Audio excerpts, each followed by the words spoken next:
பவாரியா கொள்ளையர்கள் என்ற உடனேயே நம் நினைவுக்கு வருவது தீரன் அதிகாரம் 1 படம்தான்.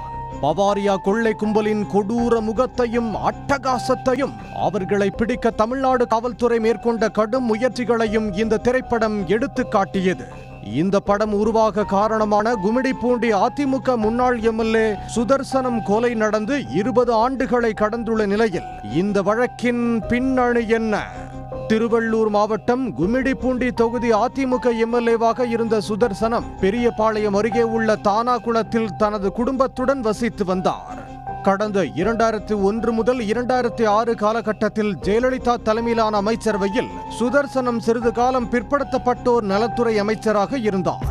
இந்நிலையில் கடந்த 2005ஆம் ஆண்டு ஜனவரி 9ஆம் தேதியன்று சுதர்சனம் தனது குடும்பத்தினருடன் வீட்டில் தூங்கிக் கொண்டிருந்த போது வட மாநிலத்தைச் சேர்ந்த 6 பேர் கொண்ட கும்பல் அவரது வீட்டின் கதவை உடைத்து உள்ளே புகுந்தது.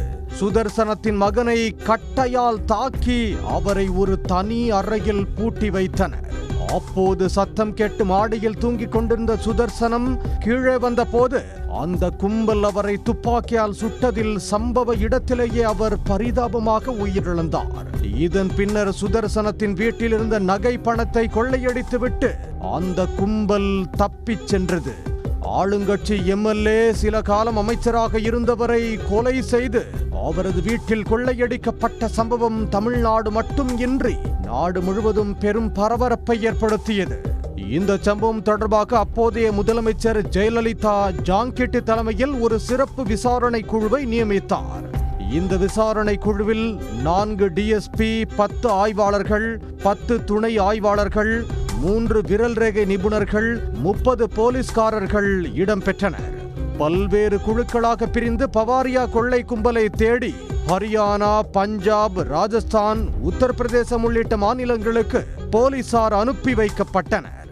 பெரிய டீம் எங்க கூட இருக்கிற team DSPs, inspectors, sub inspectors, police constables, finger prints experts, scientific experts, நிறைய டீம் இருந்தது.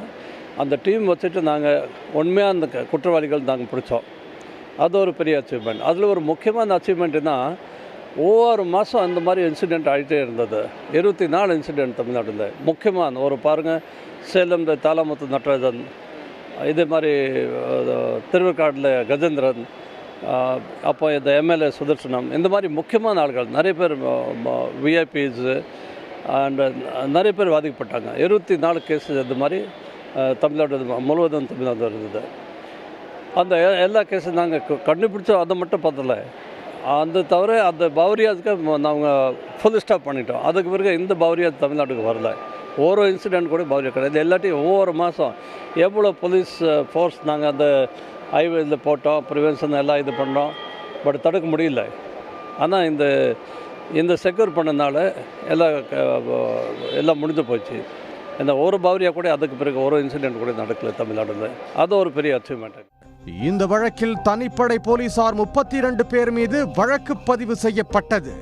2 பேர் என்கவுண்டர் செய்யப்பட்ட நிலையில் ஹரியானா மாநிலத்தைச் சேர்ந்த பவாரியா கொள்ளை கும்பலைச் சேர்ந்த ஓம் பிரகாஷ் என்ற ஓமா, அவரது சகோதரர் ஜெகதீஷ் உள்ளிட்ட 9 பேரை கைது செய்தனர்.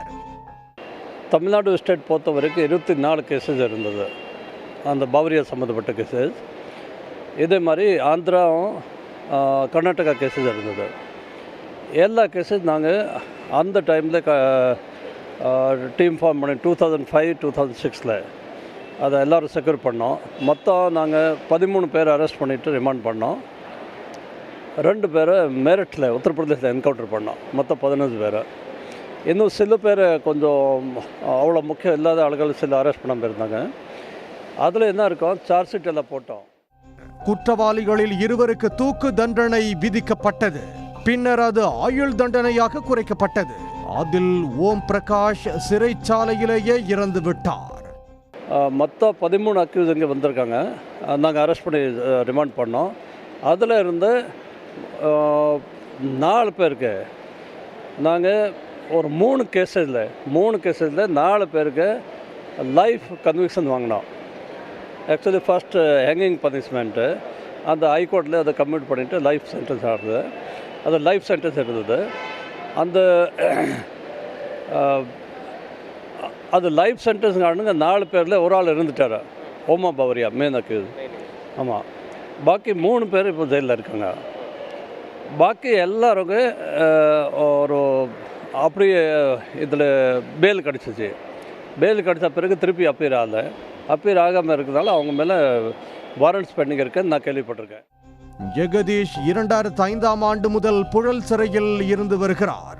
இவர் கடந்த 2021ஆம் ஆண்டு சென்னை உயர்நீதிமன்றத்தில் ஜாமீன் கோரி மனு தாக்கல் செய்திருந்தார்.